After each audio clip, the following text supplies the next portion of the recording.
Bueno, en esta sesión vamos a continuar hablando de las fiestas perpetuas y hoy estamos aquí con mi amigo Derek y vamos a estar platicando de la segunda fiesta y vamos a hablar de la fiesta de los panes sin levadura, que estábamos hablando antes de empezar a grabar que definitivamente hay que hablar en el contexto de la Pascua, ¿verdad? Porque Justamente. se dan en la misma semana, se dan seguiditas. Entonces, si no has visto el video de Pascua, anda a verlo para que esto tenga un poquito más de claridad. De claridad, ¿verdad? justamente. Entonces, hoy vamos a estar aquí compartiendo con Derek.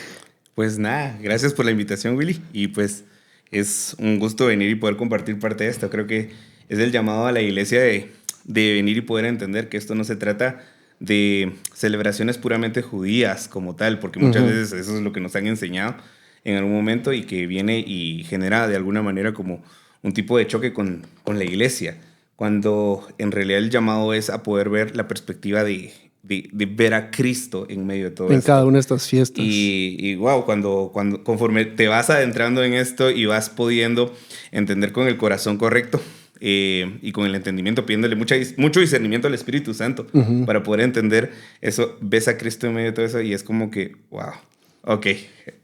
Te transforma. Te transforma por completo. Yo quería iniciar leyendo la porción en Levítico 23, donde se establece el mandato, ¿verdad? En Levítico 23:5 dice: en el primer mes, el día 14 del mes al atardecer, es la Pascua del Señor, y en el día 15 de ese mismo mes, o sea, el siguiente día, es la fiesta de los panes sin levadura para el Señor. Durante 7 días comeréis pan sin levadura. El primer día tendréis una santa convocación. No haréis ningún trabajo servil, pero presentaréis una ofrenda encendida al Señor durante 7 días. En el 7º día tendréis una santa convocatoria y no harás ningún trabajo servil. Aquí es el momento en el cual el Señor les da la instrucción de esto es lo que tienen que hacer, ¿verdad? Ya mataron el cordero, ya se utilizó la sangre, pero ahora viene yo lo miro como que les agrega un poquito más al plato, ¿verdad? Como que les da, sí, justamente como lo dices, les da como que una instrucción muy clara a venir y tener en cuenta esto, que es prácticamente sacar la levadura. Y creo que lo comentábamos previamente, incluso cuando nos vamos a la palabra en el libro de Éxodo, en el capítulo 12, viene y da una serie de pasos que previamente se tienen que hacer. Y justamente no era solo el hecho de venir y quitar la levadura del pan, sino que era completamente sacarlo fuera de casa. Más allá de un trasfondo o de solo una simple interpretación, poder llegar a la profundidad de entender el hecho de que era recordarle a la casa de Israel de cómo venían y tenían que quitar todo el legado. Recordemos que, bueno, una de las muchas interpretaciones que se da a esto es prácticamente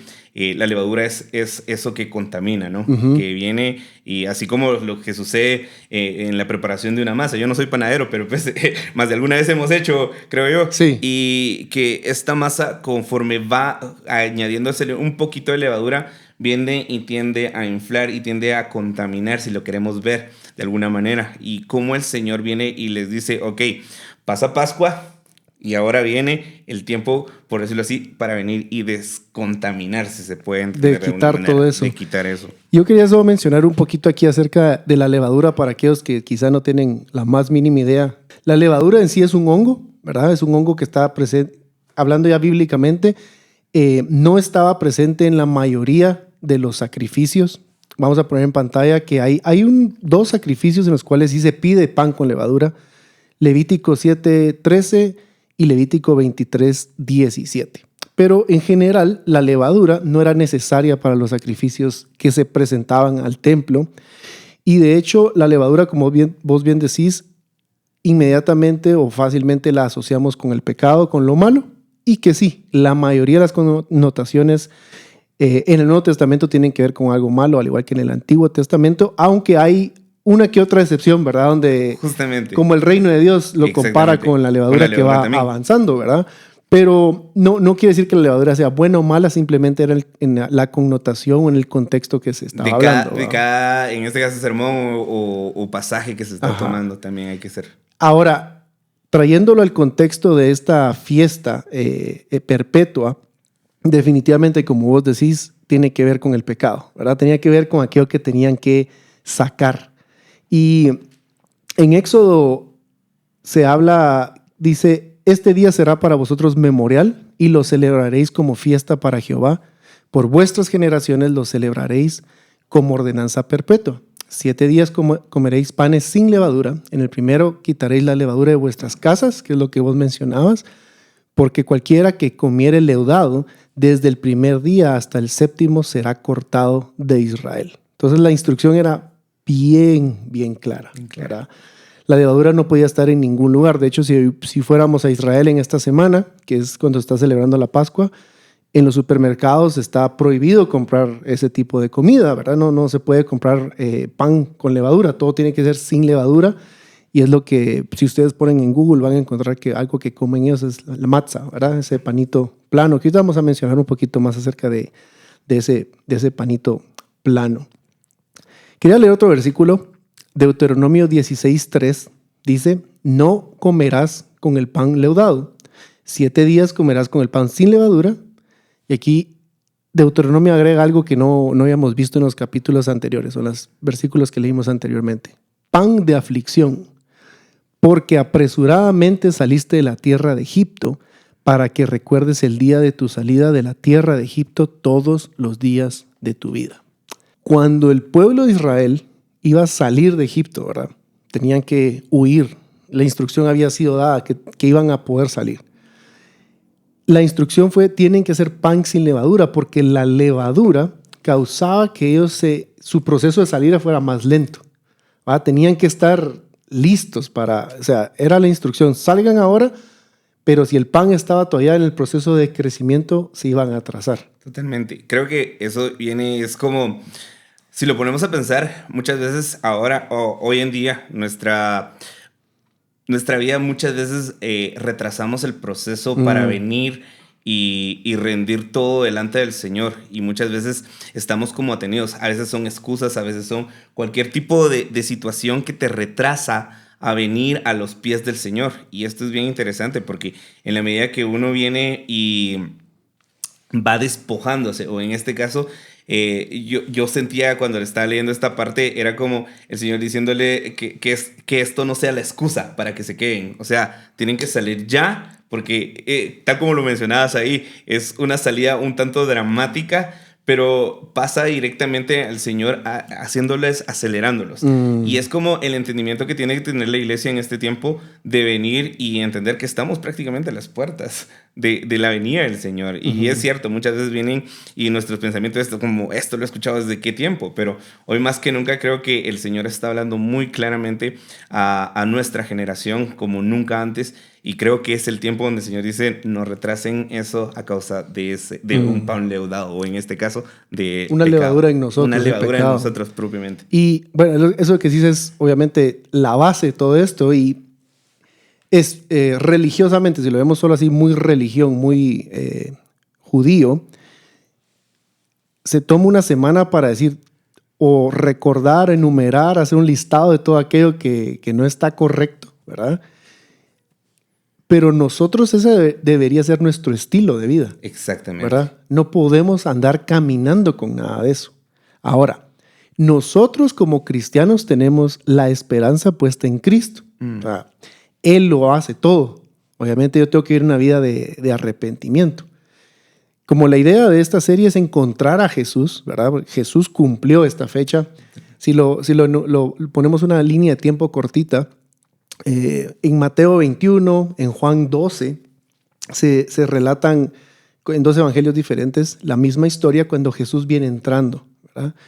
Y ustedes lo pueden leer ahí, pero habla que Jesús venía entrando a la ciudad precisamente en la semana que se iba a celebrar la Pascua. Toda la gente, no toda la gente, muchos lo salieron a recibir, muchos no lo lograron ver, que él era el Cordero, ¿verdad? Entró a la ciudad, comienza con sus discípulos, se da la instrucción que vayan a buscar la comida para hacer la última cena, que es donde está la instrucción de tener Santa Cena. La comunión que celebramos en la iglesia fue precisamente una cena de Pascua, ¿verdad?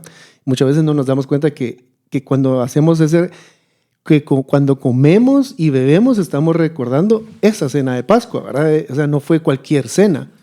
Pero al mismo tiempo hay un momento en el cual Jesús, si no estoy mal, es en Juan, donde se relata que él va al templo y limpia el templo de todo. Templo. Yo estaba leyendo un comentario bíblico que mencionaba de que el día que él hizo eso está conectado con el inicio de esta fiesta de la limpieza. De la limpieza, ¿verdad? Justamente. Me llamó demasiado la atención, porque Jesús lo cumplió.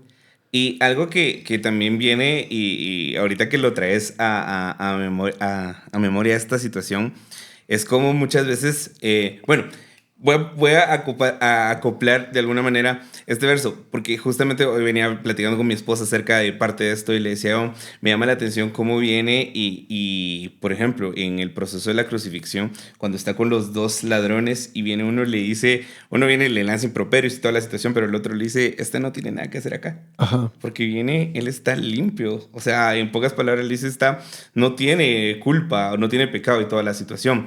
Pero cuando trae esa memoria esto del templo, él empieza a hacer una limpieza y es el llamado también para la casa de Israel. Venir Totalmente. Y sacar las cosas completamente sucias. Ahora, en nuestro caso, ¿hacia dónde nos llevaría?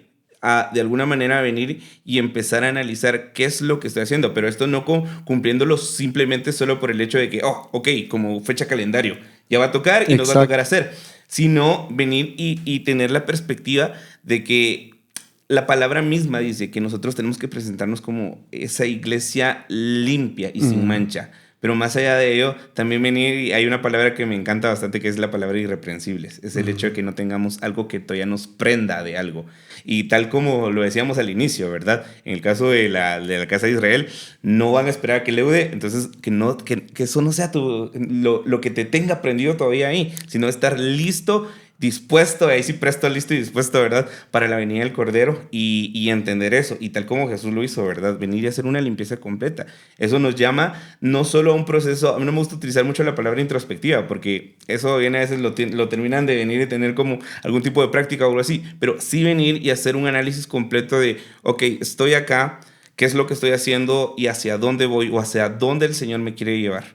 Y más allá de eso, venir y pensar, ¿qué es lo que tengo que venir? ¿Y qué es lo que tengo acá en el punto A para poder avanzar al punto B que viene y todavía me está reteniendo? Y quitarme y despojarme completamente de eso. Wow, sí, porque cualquier cosa que te esté, a lo que como decís, estés agarrado, te esté sosteniendo, va a enlentecer tu caminar con Cristo, Totalmente. ¿Verdad? Porque a mí me encanta cómo estas fiestas, porque muchas personas dicen, pero ¿por qué lo estudian? ¿Por qué lo ven? Es judaizante. Entiendo que hay una tendencia en algunas personas a irse hacia ese lugar, pero para mí ver esto es ver a Jesús. Es enamorarme de Cristo y decir, wow, o sea, lo que vos decís es ver mi vida a la luz del Cordero. Porque la Pascua sucede primero. Y yo creo que esa es la perspectiva que el Señor nos está llamando a tomar, o la postura que nos está llamando a tomar como iglesia.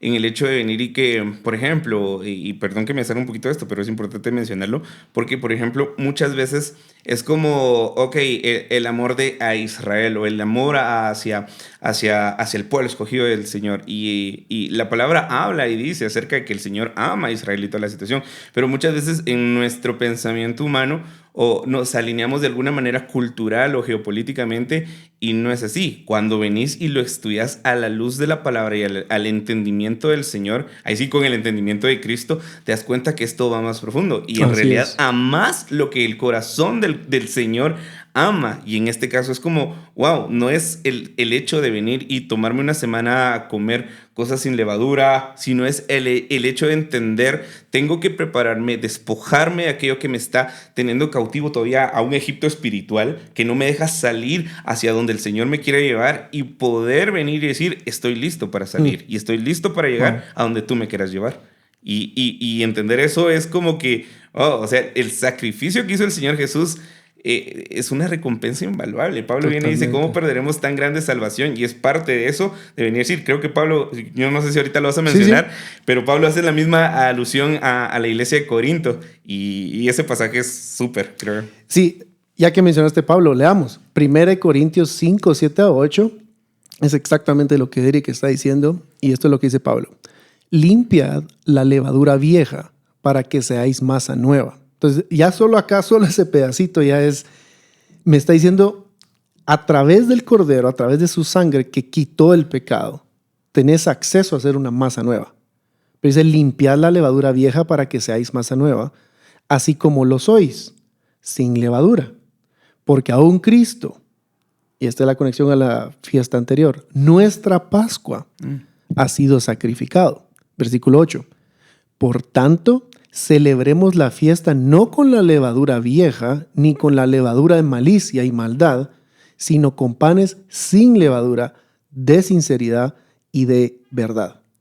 Wow. Y hay algo aquí que me llama la atención, y yo no sé cómo lo puedas ver desde este punto, pero justamente en el verso 8 y en otra versión dice así: celebremos la fiesta no con la vieja levadura, ni con la levadura de malicia. Y muchas veces venimos, y también hay que entender esto, no venir y verlo con ojos de religiosidad. Exacto. Sino con la perspectiva de Él principalmente. O sea, Cristo en nosotros, esa esperanza de vida y poder verlo no con esos ojos de religiosidad, sino con el entendimiento que Él es el único que te lo da.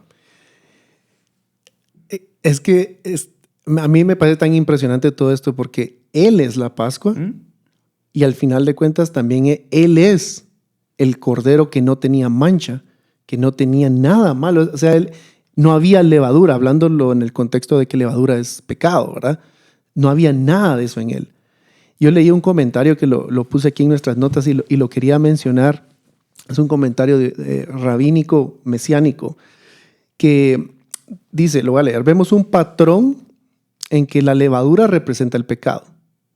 Y si se utiliza como metáfora de cómo se propaga y se contamina. La idea de estar hinchado, ya que el pan con levadura crece, ¿verdad?, está vinculado con orgullo y arrogancia. Pablo, en 1 Corintios 5, 7 al 8, claramente está hablando que la levadura es pecado y que está hinchándolo. Ahora, cuando habla de panes sin levadura, está hablando de un pan aplanado, que ellos lo comparan o lo asemejan a algo que está en humildad, en sufrimiento, que está, o sea, no está hinchado, ¿verdad? Completamente. Todo lo opuesto al pan hinchado. Y algo que quisiera agregar justamente, porque lo mencionaste anteriormente, cuando viene y en este mismo versículo, cuando dice, no con la vieja levadura ni con la levadura de malicia y de maldad, sino con panes sin levadura de sinceridad y de verdad. Mira, es prácticamente como el Señor mismo, al presentarse, Él... Quiero venir a hacer énfasis en esto porque me gusta bastante en el verso 7 nuevamente. Limpiaos pues de la vieja levadura para que seáis nueva masa, sin levadura como sois, porque nuestra Pascua, que es Cristo, ya fue sacrificada por vosotros. Dice que dejemos esa vieja levadura y que seamos una nueva masa, sin levadura como sois. Es prácticamente, está diciéndote, Cristo ahora en ustedes vienes y los hacen una nueva masa, no contaminada, sino nueva. Y es el llamado, como lo decís, a venir y permanecer en eso. Despojamos orgullo, despojamos todo egocentrismo y es ahora, ok, Señor, quiero ser como tú. Venimos y en esta nueva masa estamos caminando en humildad y caminamos prácticamente a llegar a ser a la altura a la estatura del varón perfecto, ¿verdad? Hasta la venida de Cristo, que es prácticamente esperarlo a Él. Wow. Ahí creo que diste en el punto. Yo creo que lo que diste resume todo. Porque en la medida que yo como de Cristo, un Cristo sin levadura transforma todo en mi vida. Tengo que comer de Él. Es necesario comer de Él. Cuando hablábamos de la Pascua en el episodio anterior, también hablábamos que nos tenemos que comer al cordero entero. Era parte de la instrucción. No van a dejar nada. Entonces no podemos, yo escojo esto, yo escojo lo otro. Es Cristo todo. Y no mantenemos ni observamos esta fiesta por la sombra de lo que haya pasado, por lo que haya pasado con el pueblo de Israel. No lo hacemos por religiosidad, no hablamos de esto por religiosidad, sino porque es la realidad que tenemos en Cristo. Esa es mi realidad en Cristo, es esta. Y algo que también es importante mencionar es, bueno, yo creo que hemos tenido la experiencia de comer el matzá, pero vos puedes ver prácticamente cómo el matzá está horadado. Voy a poner una foto ahí en la pantalla para que se entienda lo que estás diciendo. Lo que estoy diciendo. Pero justamente, cuando pensás en ese pan, parece una galletita, la verdad. Parece una galletita, pero tiene hoyitos y toda la situación. Y cuando yo pensaba en ese pan, viene incluso, te das cuenta de cómo, a diferencia de un pan así voluptuoso, pues ya te lo imaginas. Ajá. Brillante. Brillante toda la situación. Este pan viene y justamente como lo decís, está aplanadito y toda la situación. Incluso no tiene sabor. Pero te das cuenta de cómo, en la analogía de lo que pasó con el Señor, se despojó de todo orgullo. Uh-huh. Incluso la palabra dice que incluso menospreció el hecho de ser Dios. Y se hizo carne completamente. Y viene y llevó todas nuestras aflicciones. Isaías 53, que creo que lo vamos a hablar en un ratito, habla acerca de esto y de cómo Él llevó todo en humildad, que incluso fue molido por nuestras rebeliones y nuestros pecados. Y cerrando su boca, tal como es como el cordero que fue, llegó hasta ese punto de humildad de venir y entregarse. Y no fue encontrado de alguna manera culpable de nada y sin pecado. Wow, para mí eso es increíble en el punto de que el Señor es ese pan sin leudar. Y es como, gracias, Señor. Sí. Y ese pan que decís que tiene los ojitos y las rayitas es una representación de lo que decías de Isaías. Lo voy a leer, Isaías 53, 4 al 5. Dice, ciertamente Él llevó nuestras enfermedades. Es un versículo que yo creo que todos conocemos. Cargó nuestro dolor. Con todo, nosotros le tuvimos por azotado, por herido de Dios y afligido. Mas Él fue herido por nuestras transgresiones, molido por nuestras iniquidades. El castigo por nuestra paz cayó sobre Él, y por sus heridas hemos sido sanados. El cordero que fue inmolado, Él era ese que no tenía pecado. Y ahora yo en Cristo puedo caminar una vida en la cual yo tengo que examinar mi vida y cualquier tipo de levadura tiene que ser sacada. Y estaba buscando esta parte donde justamente porque en Isaías 53, justo lo que mencionas, donde dice que fue herido por nuestras transgresiones y molido por nuestras iniquidades. En esencia viene y dice, vamos a ver, con todos nosotros le tuvimos por azotado, por herido de Dios y afligido. Y creo que lo mencionaste, pero en una porción habla acerca del pan de nuestra aflicción. Y cuando lees y haces la comparación de lo que habla Isaías acerca de que Él fue afligido y llevó todas esas transgresiones nuestras, es como el entendimiento de no solo lo que representa, el pan sin leudar, sino el hecho de lo que representa Cristo para nosotros. O sea, Él es digno y Él merece que nosotros vengamos y nos despojemos de todo ello, porque Él ya llevó todo eso. Sí. Y es como, ok, Señor, yo quiero, anhelo verte y espero por encontrarme contigo. Ahora me toca a mí venir y despojarme de eso para que me encuentres de alguna manera, sin nada que me prenda y que esté listo directamente para tu encuentro. Que nada me enlentezca, ¿verdad? Lo que el Señor nos ha llamado a hacer. Y para ir terminando, ya conectando a la siguiente fiesta, que son 3, ¿verdad? Sucede Pascuas, los panes sin levaduras y primeros frutos. Son juntas. Cuando veamos los primeros frutos, vamos a ver de que el que tenía que ser el primer fruto, tenía que ser que fue crucificado, fue inmolado el cordero, que no había pecado en él. Ese tenía que ser el primer fruto porque es el prototipo, ¿verdad? Es el prototipo de la resurrección. Y así es. Yo creo que por eso es lo que hablábamos al principio, que en Él se cumple todo. El Cordero Pascual, el que fue entregado, molido y toda la situación, el que viene y va sin pecado y que se encuentra sin esa levadura. Y ahora que la próxima vamos a ver acerca de que Él también es el primero también en resurrección. Y wow, eso creo que rompe por completo el pensamiento tradicional religioso, ¿no? Ajá. Y es como ver a Cristo en medio de esto. Yo creo que el Señor nos está llamando en este tiempo y en esta temporada específica a venir y quitar y despojarnos de esa levadura material, aquello que nos está sosteniendo todavía a un Egipto espiritual que no nos permite avanzar o que nos está ralentizando para venir y estar listo para su encuentro. Y creo que ese es el llamado, más que nada decir gracias Señor por todo lo que hiciste, pero ahora nos corresponde a nosotros responder en obediencia primeramente. Y que fue la obediencia del pueblo de Israel. Exactamente. ¿Verdad? Vinieron y despojaron y sacaron. En esencia vienen y quitaron, dice en Éxodo que tenían que quitar todo lo de su casa. Y lo sacaron. Y salir. Sacaron todo y salir. Wow. Bueno, gracias Derek por haber compartido con nosotros. Y a cualquier duda, pregunta y la pueden poner en los comentarios para ir añadiendo. Que Dios los bendiga. Gracias.